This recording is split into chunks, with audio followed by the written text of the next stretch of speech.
Our study through Paul's letter. We are picking up with verse 25, and our subject this morning extends on through to the end of chapter 7. 1 Corinthians chapter 7, verses 25 to 40. And the question that Paul is dealing with is, simply put, to marry or not to marry. Now, every one of us in the room this morning is either married or not married, and for those who are not married, this is primarily directed to you. Paul was giving answers to questions that were expressed by the leaders of the church there because of difficulties they were concerning. Some good questions. Paul has already dealt with the issue of marriage versus celibacy in the first 9 verses of this chapter, and points out that it's not everybody's cut out for a life of celibacy. There's nothing wrong with marriage. It has a purpose. It has purposes, and certainly God has a certain guidelines for anyone who would live in either status of life. But this subject of whether or not to marry is dealt with more extensively here in the latter part of this chapter.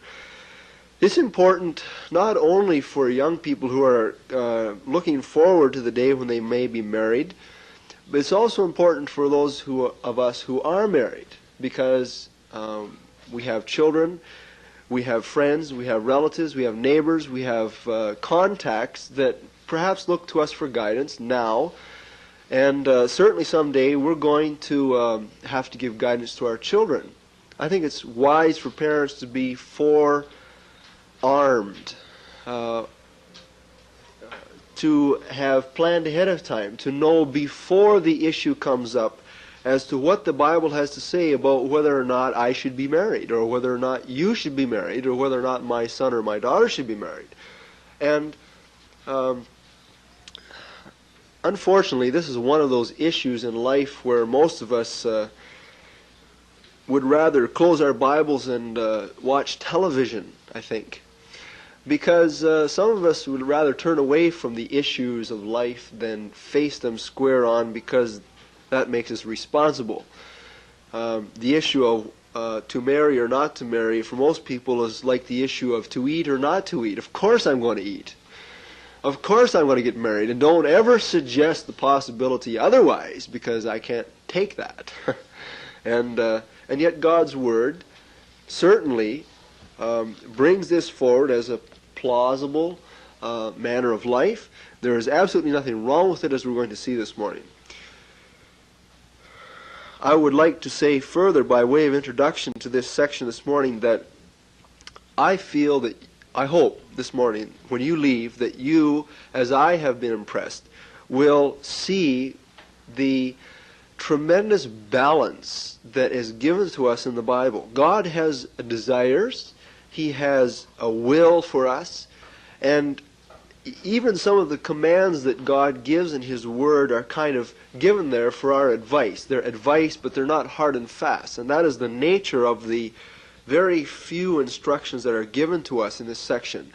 None of them is a hard and fast thing. They are given as advice, and really God leaves it up to us. He's not going to force us into a mold, and so there's really nothing to be afraid of. I hope you'll see that by the end of our study this morning.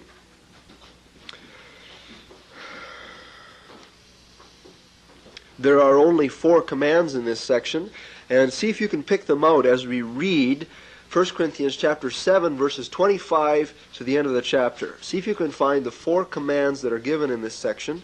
And I would also point out that our study this morning falls into 5 basic categories. I think there are 5 factors that Paul brings to our attention that have a bearing on the issue of whether or not a person should be married or not. The first factor is found in verses 25 to 28, and that is the distress factor. Now concerning virgins, I have no commandment of the Lord, Paul writes. Yet I give my judgment. This word judgment is opinion, as one that has obtained mercy of the Lord to be faithful. I suppose, I think, he says, therefore that this is good for the present distress, I say that it is good for a man so to be. Are you bound to a wife? Do not seek to be loosed. Are you loosed from a wife? Seek not a wife. But, now notice the balance here. He's given us his advice, but he turns it around and leaves it up to you. If you marry, you have not sinned. And if a virgin marry, she has not sinned. Nevertheless, such shall have trouble in the flesh, but I spare you. We're going to look a little more in more detail at this. This is the distress factor. The next factor is the time factor, down to verse 31. But this I say, brethren, the time is short. It remains that both they that have wives be as though they had none, and they that weep as though they wept not, and they that rejoice as though they rejoiced not, and they that buy as though they possess not, and they that use this world as not abusing it, for the fashion of this world is passing away. The next factor Paul brings forward extends from verse 32 down to verse 35, and this is the anxiety or the care factor. But I would have you without care. He that is unmarried cares for the things that belong to the Lord, how he may please the Lord. But he that is married cares for the things that are of the world, how he may please his wife. There is a difference also between a wife and a virgin. The unmarried woman cares for the things of the Lord, that she may be holy both in body and in spirit. But she that is married cares for the things of the world, how she may please her husband. And this I speak for your own profit, not that I may cast a snare upon you, but for that which is seemly or fitting, and that you may attend upon the Lord without distraction. A further factor, extending from verse 36 down to verse 38, is the parent factor, or customs. But if any man think that he behaves himself unseemly toward his virgin, I believe this is talking about a father toward his virgin daughter, if she pass the flower of her age and need so require, let him do what he will, he sins not. Let them marry. Nevertheless, he that stands steadfast in his heart, having no necessity, but has power over his own will, and has so decreed in his heart that he will keep his virgin, doeth well. So then, Paul concludes, he that gives her in marriage does well, but he that gives her not in marriage does better. Now, a final factor is the freedom and happiness factor in verses 39 and 40. The wife is bound by the law as long as her husband lives. But if her husband be dead, she is at liberty to be married to whom she will, only in the Lord. But she is happier if she so abide after my judgment, and I think also that I have the Spirit of God. All right, so we have 5 factors here, 5 considerations that parents need to familiarize themselves with. Certainly anyone that's considering marriage needs to take each one of these things into personal consideration, because they have a bearing on whether or not you should be married. First of all, the distress factor. In the verses 26 to 28, we've read how that Paul says, I don't have a commandment from the Lord. He acknowledges, well, as far as I can recall, Jesus Christ never gave any explicit instruction concerning whether or not it was right or wrong or advisable or not advisable for young people to be married. So Paul isn't disclaiming that this is Scripture here. He's not saying, well, this is just a few words out of my back pocket and you can throw them away if you want to. God has written them down here through Paul's agency. But they were his advice. They were godly counsel from a wise man, a mature spiritual leader, a man who was led of the Spirit, who is discerning instead of legalistic, a man who was faithful, a man who had received mercy from the Lord. This is the kind of person that young people today need to go to for counsel instead of just the next door gossips or the TV soaps or somebody that has a rotten marriage. We need to take godly counsel, and this is what we have here. This is kind of like a marriage counselor's bonanza here this morning. And these factors are very valuable to us. There are two kinds of distresses or difficulties that Paul brings forward here as having a bearing on whether or not a person should be married. Put yourself in a situation where, let's say back in those days that you were an inhabitant of the city of Athens, let's say. A supposed illustration here for a moment. And the city is surrounded by a great wall, and the Italians have crossed the Aegean Sea, and they're out to conquer Greece. All right, so they come and they lay siege to the city of Athens, and you know from the nature of the case that your city is doomed to failure within 6 months. Do you think it's a wise thing to marry your sweetheart under such circumstances? Think it's a wise thing to do something like that? Well, Paul's counsel in such a situation is no. It's probably better for you to remain unmarried if external circumstances are in such a manner. And in fact, in point of fact, this is the way it was in Paul's day. At the time Paul was writing, people were killed by the Roman government for being Christians. Right? Christianity was put down all over the Roman world. It was a tough time to live. Paul describes some of the distresses and the cares that came upon him throughout his books. He endured prison and beating and stoning and distresses and perils by his own countrymen, by other Christians, by all kinds of people. Christians had a hard time of it. And Paul is alluding to this in verse 26. I suppose, therefore, that this is good for the present distress. The word that he uses refers to the force and the violence and the pain of things. It's very similar to what Jesus said was going to happen during the tribulation period, after Jesus Christ raptures his own church. In Matthew chapter 24 and in Luke chapter 21, we have Jesus' words recorded that it's woe unto them who are pregnant and those who are nursing children during that time period, because it's going to be a terrible time to be alive, a terrible time to have dependence upon you, a terrible time to have close-knit family bonds that are going to be wrought asunder through war and distress and tribulations.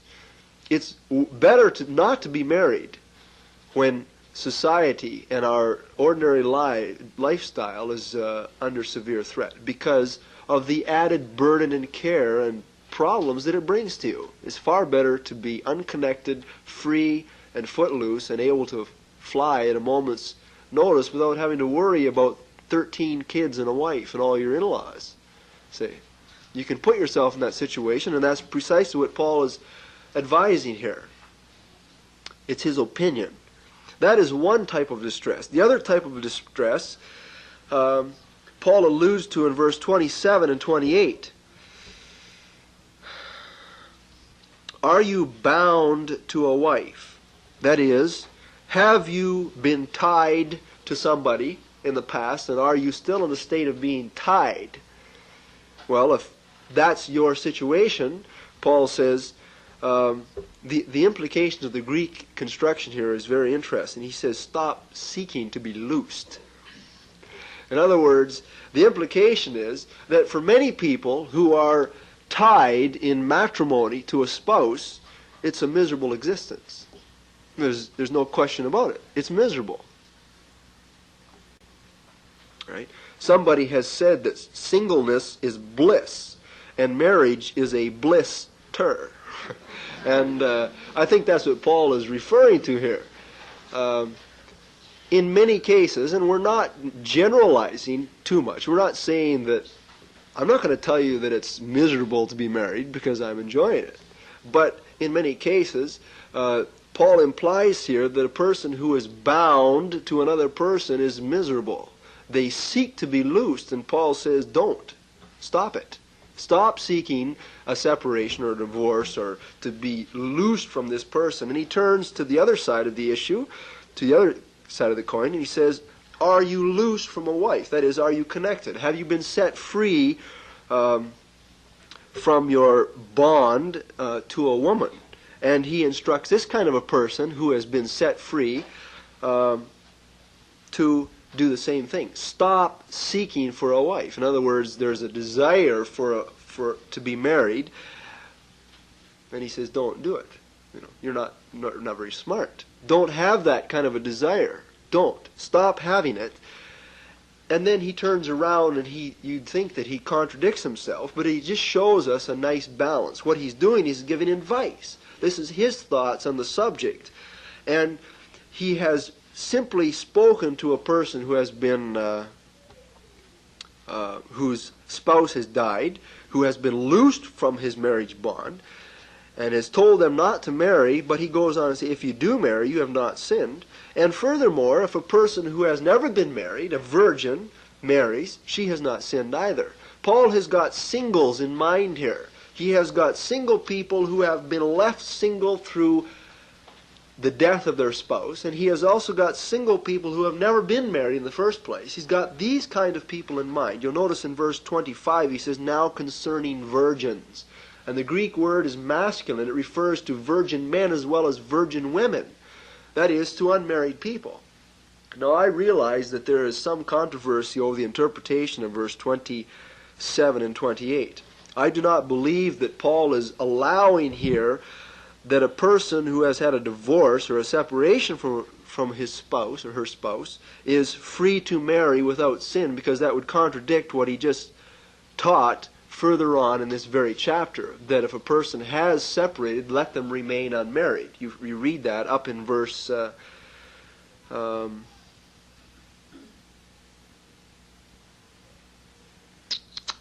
can find it here, up in verse 13. No, not verse 13. Verse 11, and if she depart, let her remain unmarried. So Paul has already laid down the guidelines that if there's a separation or a divorce in a marriage, that neither partner is free to remarry. And so this is obviously not what he's referring to. He's referring to here to a person whose partner has died, and therefore that person has been loosed from the marriage bond. And he says, don't try to be married again. But if you do, you haven't sinned. It's a matter of choice on your part. You're free to choose. But notice what he says, and this is the main point that he brings up. Just like the externalities of our lives, our place in society, is going to have a bearing on whether or not we have a miserable relationship one with another, to a certain extent. So if you get married, such shall have trouble in the flesh, but I spare you. In other words, you're going to have tribulation. Paul uses a different word. There are two words for distresses that he uses here. One in verse 26 is anage, referring to external trials and difficulties, bad things that happen to us outside of us. This trouble that he refers to in verse 28 is the Greek word thlipsis, which refers to the intense pressures and therefore the misery that is brought about by undue pressure upon a person. It's a fact of life that when you're single, you're free. It's also a fact of life that when you're tied to somebody, you have responsibility much increased. And this is what Paul is referring to, that you're going to have added pressures, person, if you marry. And so this is something to take into account. If you're the kind of person, young person, that can't take pressure, then don't get married. That's Paul's advice. If you just can't take responsibility, if you find it really miserable to have to go to work every day, or have to brush your teeth every morning, or have to go to bed by a certain time, or all the other things that are responsibilities in life, some of the more serious ones are being married, then Paul's advice is don't. All right? So, simply put, distress, both within ourselves, our own capacity for taking pressure, and external problems, whether or not it would be advisable or not, certainly has a bearing upon whether or not a person should be married. But Paul has given guidelines and not hard and fast commands that we don't have an option.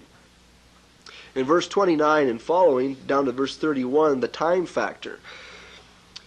Simply put, in verse 29 and the last part of verse 31, Paul indicates that the time is short, and in the end of verse 31 he says the fashion of this world is passing away. The Greek word for fashion refers to the externals. The appearance, the form of this world in which we are living is passing off the scene. Life today isn't what it was 5 years ago. People are changing. They're getting taller, they say. Our ecology is dying. It's not going to last forever. We're running out of fuel, right? The temperature, the mean average temperature around the world is rising.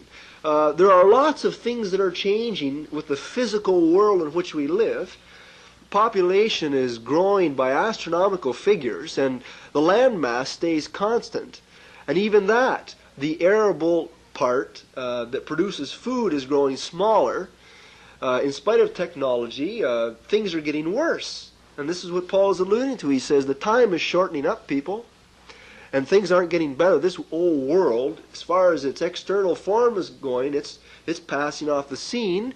And so here's something else that has a bearing on the way we should live. And this has not only direct application to unmarrieds, it also has direct application to those of us who are married, because Paul classes people into three groups: marrieds, people who have feelings, and people who are working. He says in verse 29, it remains that both they that have wives be as though they had none. Is Paul telling us who are married to walk out the door?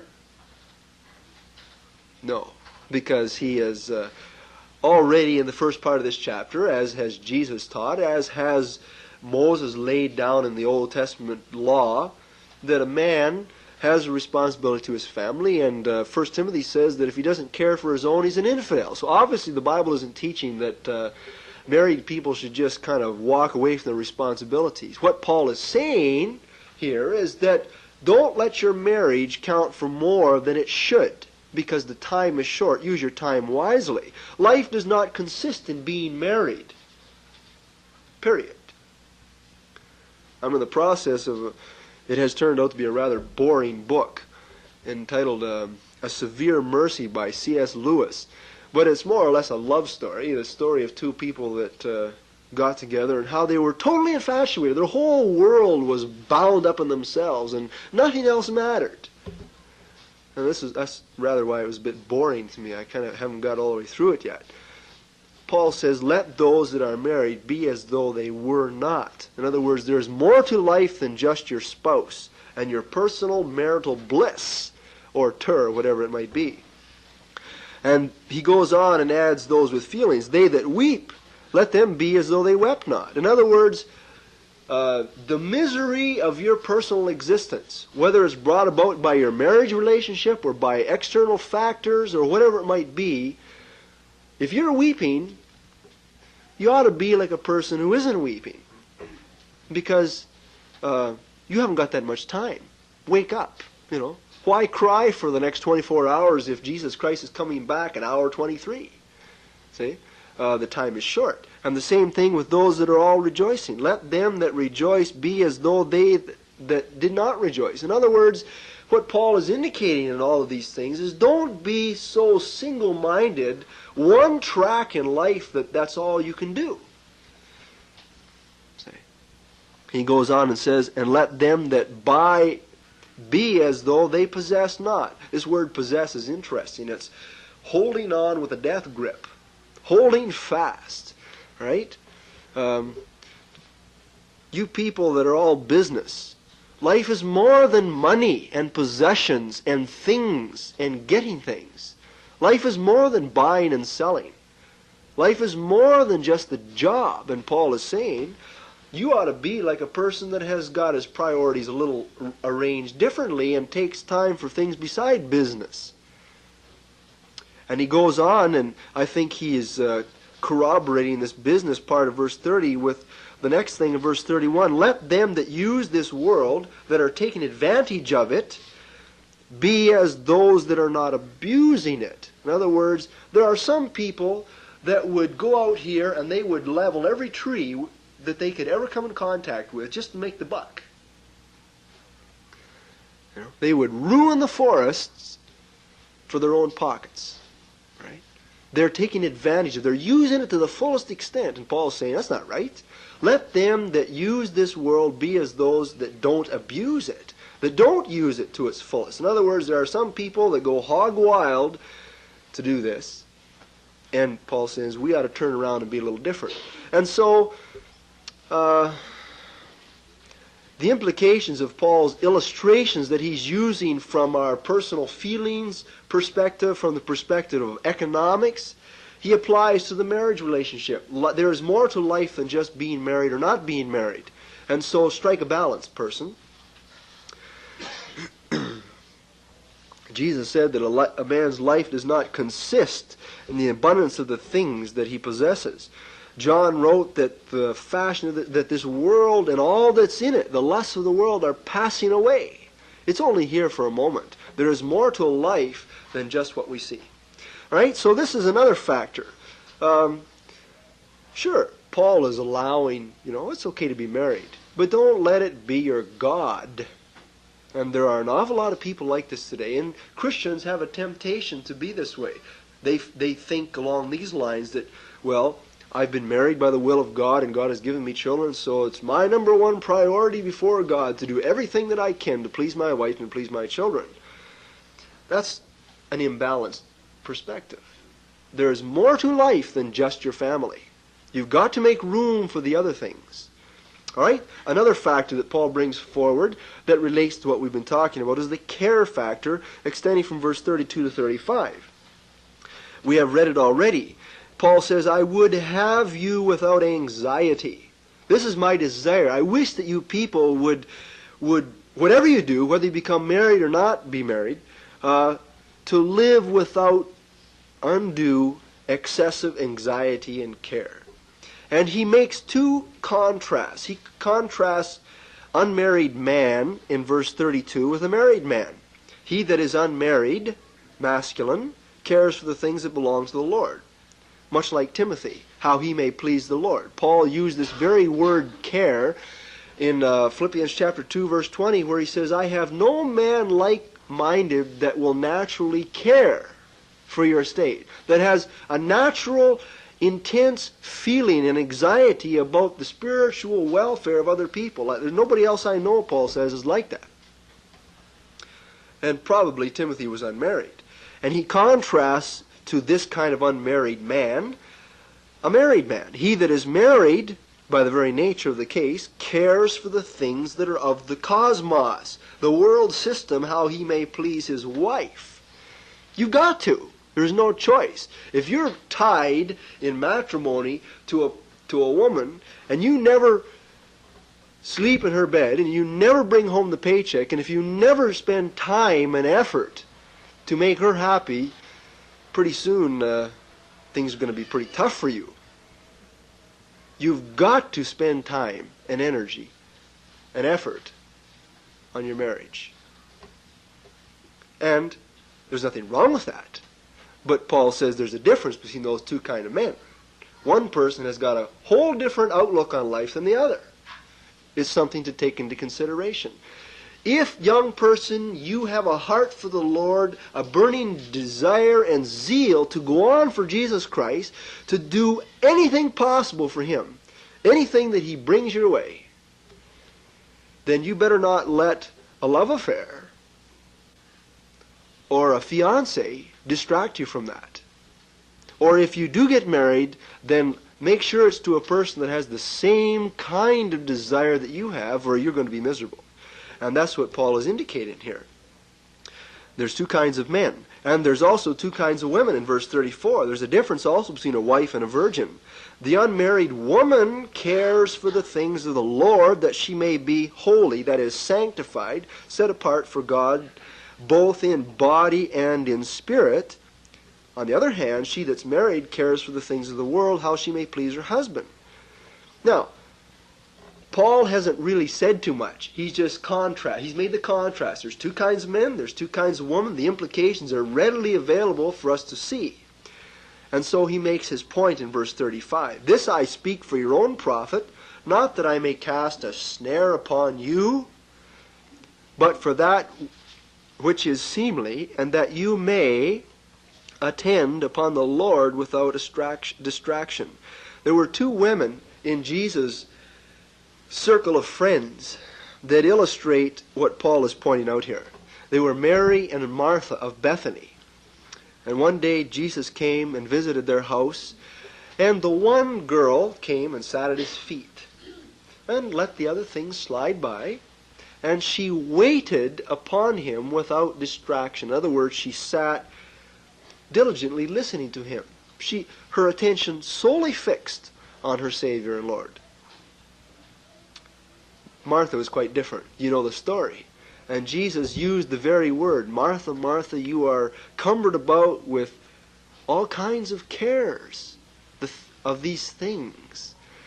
Instead of spending time with the Lord, she was doing all the dishes and feeding all the people and worrying her head about things that in themselves were not wrong, but it was causing something to happen in her life. She was missing out on the best part, and Jesus said that Mary had chosen the better part. So there's a place. It's something to take into account. There is a textual difference at the end of verse 35, or at the end of verse 33 in our Bibles. Some Greek manuscripts add a little phrase at the end of verse 33, that a man who is married cares for the things of the world, how he may please his wife. And some texts add these words, and he is divided. He is divided. In other words, the man has got an added problem to carry with him for the rest of his Christian life. He has the problem of striking a balance between working for the Lord and pleasing his wife. And those of you who are married know what I'm talking about this morning. If you at all have a desire to serve and live for the Lord, there is a problem striking a balance between our priorities. It's difficult to keep your wife happy and keep serving the Lord, or keep your husband happy and doing things that please the Lord, because we have this natural drive within us as marriage partners to have our own personal desires fulfilled. And so we want time. We want them to do this, and we make claims upon them and thereby keep them from doing other things. And that's a care. Right? Paul is not advocating that those of us would to our spouse and serve the Lord. Right? But he says it's something to consider, young people, before you get married. Another factor, I should, before we leave this, read the words of William MacDonald in True Discipleship. He says that this does not mean that a man should get up and leave his family and sally off to be a missionary, but he says it does mean that a man should not live for the pleasures and satisfactions of home life. He should not use his wife and children as excuses for giving Christ second place. And how I wish, and I know how other Christian leaders wish, that more married people in the churches would be willing to give of themselves and of their spouses for the work of the Lord. It's been done. You have the Aquilas and the Priscillas who served the Lord, though married. You have Peter that led about a wife. He was an apostle. Right? That didn't stop him from serving the Lord. You have missionaries all down through the ages. I'm thinking of Mr. and Mrs. Hudson Taylor and John and Betty Stam. Men and women who were totally dedicated for serving the Lord. They were missionaries on the far-flung fields. And they had families, but they served the Lord. They gave up all for Christ. And certainly there's room for us to consider a little more in our service for the Lord. Paul says that he's simply giving this advice for our personal profit, not to put a noose around our neck, to hold us back, to keep us from happiness and from satisfaction and from pleasure, and to hinder us. But he's saying, here's a consideration. And perhaps you should remain unmarried, that you may attend upon the Lord without distraction. Another factor is the parent factor. Very important. In Paul's day and time, it was much in the Roman and the Greek and the Jewish world, like it is still today in some places of the Arab world, where parents arrange the marriages of their children. There is no such thing as dating. I mean, when you're born, you're a girl, and your father writes a letter to somebody he knows that he wants to make connections with, and he says, I have a daughter, and for so much money she can be your son's when she comes of age. And this is the way it was done. Right? In other words, it wasn't up to the young people to choose whom they would marry so much. Now, it wasn't entirely this way, but this was the point, that the parents arranged the marriages. And so, bearing this in mind, you can understand Paul's instructions better. He says, if any man thinks that he behaves himself unseemly toward his virgin, and he's referring to his virgin daughter, if she pass the flower of her age and need so require, let him do what he will, he sins not, let them marry. In other words, some Christian fathers would be in a bit of a dilemma.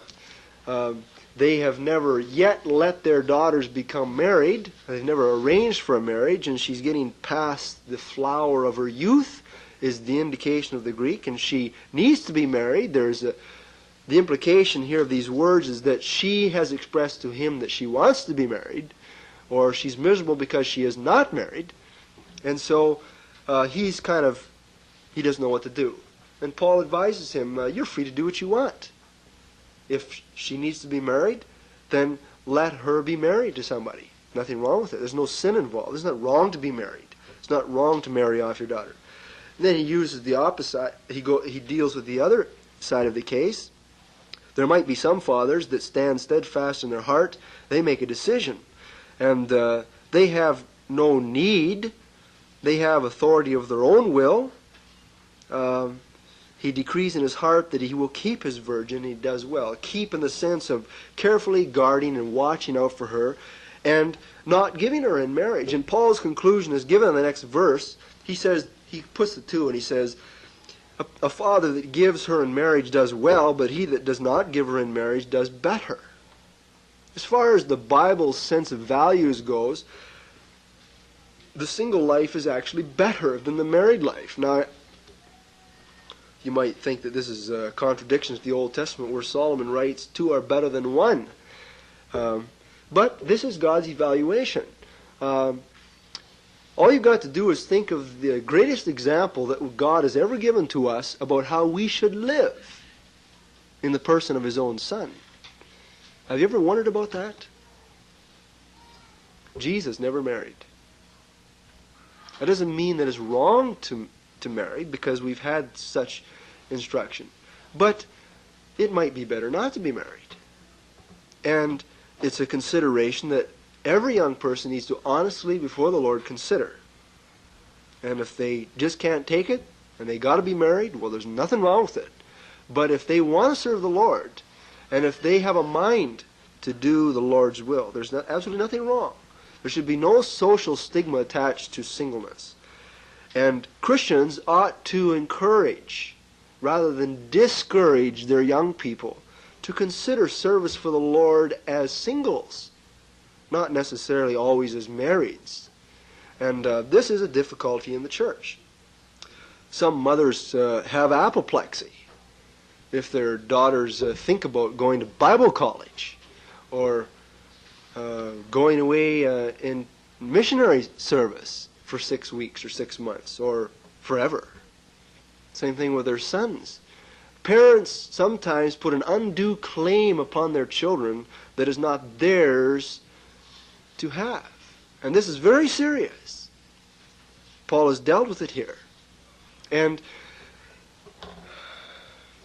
except the Lord build the house, they labor in vain that build it, David wrote in the Old Testament, in the Psalms.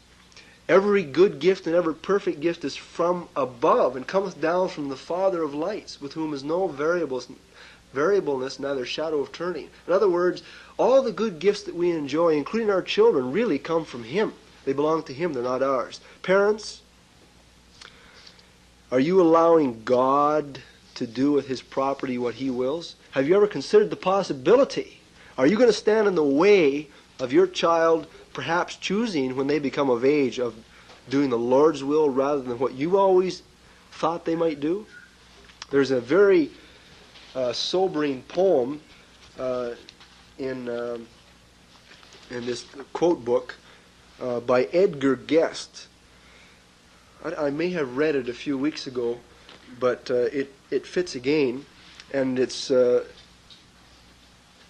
all parents. "I'll lend you for a little time a child of mine," he said, "for you to love the while he lives and mourn for when he's dead.